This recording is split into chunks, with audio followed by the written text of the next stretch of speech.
Bismillahirrahmanirrahim. Assalamualaikum warahmatullahi wabarakatuh. Bapak Ibu semuanya, izin untuk memberikan video tutorial penggunaan aplikasi IPKJI Jateng.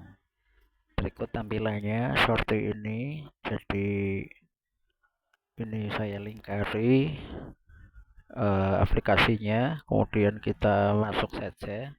Di sini udah ada logonya.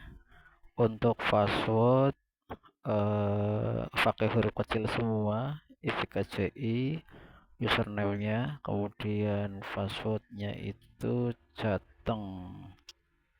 Oke, kemudian di dalamnya ada our menu, itu ada staff, ada activity, ada information, ada pendaftaran anggota IPKJI, ada dokumen, ada admin. Adapun yang kita pencet adalah tulisannya, jangan gambarnya, biar mempermudah saja. Ini kalau start kita klik, maka di sini ada SK-SK yang kemarin kita terima. Jadi di sini kalau dipencet yang hitam untuk mendownload, kalau pencet tulisan itu untuk membaca. Ini contoh kita pencet tulisan, maka seperti ini bentuknya. Kita tinggal geser kayak buku ke samping ya. Ini ada SK-SK yang bisa kita temui seperti itu. Kemudian kalau kita klik activity, itu ada aktivitas yang kita lakukan, ada our activity. Ini foto-foto kemarin pelantikan, nanti bisa ditambahkan yang lain. Kemudian untuk information itu informasi yang dari luar ataupun kita agen mendapatkan informasi apa. Ini contoh kemarin ada diskusi akhir pekan, ada pekan ilmiah, ada webinar, ada pelatihan, ada macam-macam. Kemudian ini untuk pendaftaran anggota IPKJI itu kita linkkan ke IPKJI pusat ya, karena pendaftaran itu ada di IPKJI pusat. Lain ini tinggal klik yang pendaftaran atau registrasi anggota baru di sini. Ini linknya untuk yang pusat. Kemudian ada admin, ini kalau kita pencet langsung ke WA-nya admin. Kemudian terakhir ada dokumen. Nah, dokumen ini kita password karena apa? Karena berbayar ya. Berbayar maksudnya nanti ada kas yang harus kita simpen untuk IPKJI Jateng sebagai modal kita. Ya, nanti untuk berapa bayarnya nanti bisa menghubungi admin saja. Ini saya buka contohnya. Ada oke lah seperti itu. Kemudian ini passwordnya ya, ini kurang lebihnya seperti itu. Nanti kita masuk di sini itu ada our menu, ada ebook, ada video, ada consultation, ada application, ada tanya perawat. Kemudian yang ebook ini semua pelajaran perawat ada di sini. Jadi untuk UKOM, untuk teman-teman mengajar ya, ada semua pelajaran perawatan dari mulai jiwa, medical bedah, semuanya adalah kita lengkapi semuanya untuk kebutuhan teman-teman. Ada yang mengajar atau mungkin butuh materi-materi tentang dunia keperawatan. Kemudian video pembelajaran di sini juga banyak ya, jadi ada banyak, silakan nanti bisa dilihat-lihat sendiri videonya.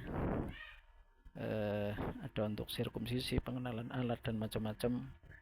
Kemudian di sini kalau klik consultation akan terhubung ke WA. Kemudian ada tanya perawat, nanti tinggal tanya aja, halo perawat, saya mau merawat pasien dengan diabetes contohnya, apa yang harus saya lakukan, maka dia akan muncul. Kemudian yang terakhir ada ini aplikasi, jadi ada ICD from WHO, kemudian ada juga SDKI, SLKI, SIKI. Ini kita klik. Kemudian di sini sudah ada semua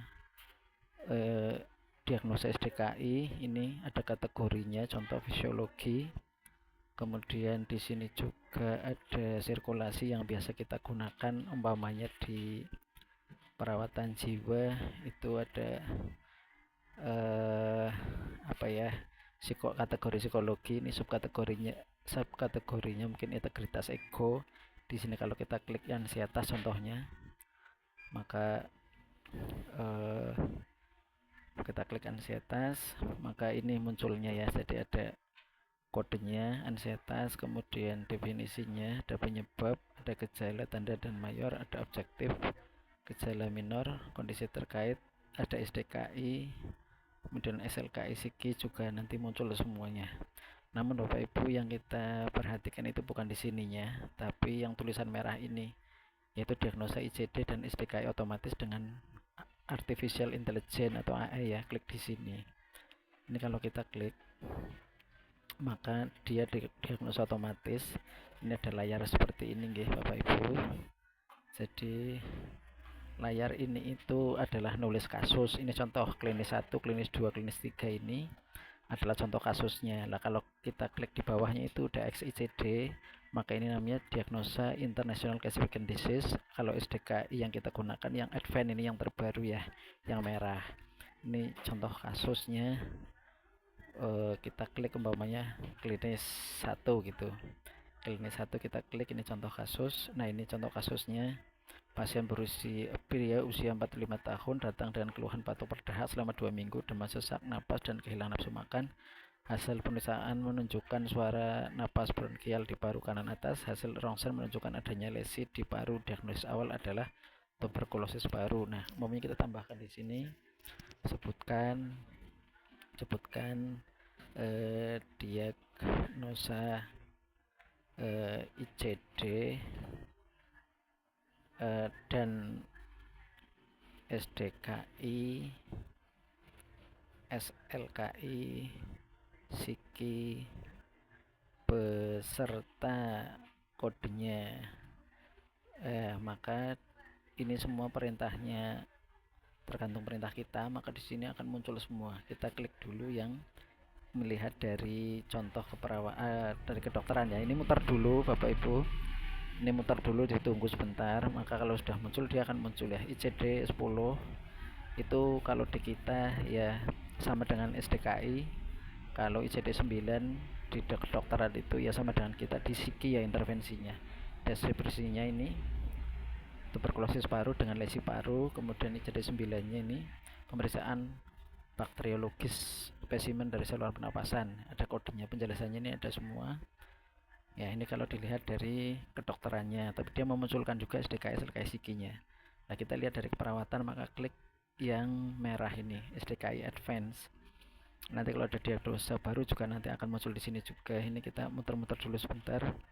Kemudian sudah ini muncul ya diagnosa perawatan SDKI-nya, ketidakefektifan bersihan jalan napas ya, berhubungan dengan ini intoleransi aktivitas, risiko infeksi, SLKI-nya ini, kemudian psikinya juga kalau nanti kita nulis dia juga keluar ya. Ini udah keluar juga, manajemen jalan napas ya dan lain-lain. Jadi ini nanti bisa untuk jiwa, bisa untuk semuanya. Mungkin itu Bapak Ibu, nanti kalau pengen info lebih lanjut bisa menghubungi admin. Terima kasih atas perhatiannya. Assalamualaikum warahmatullahi wabarakatuh. Kita close dulu.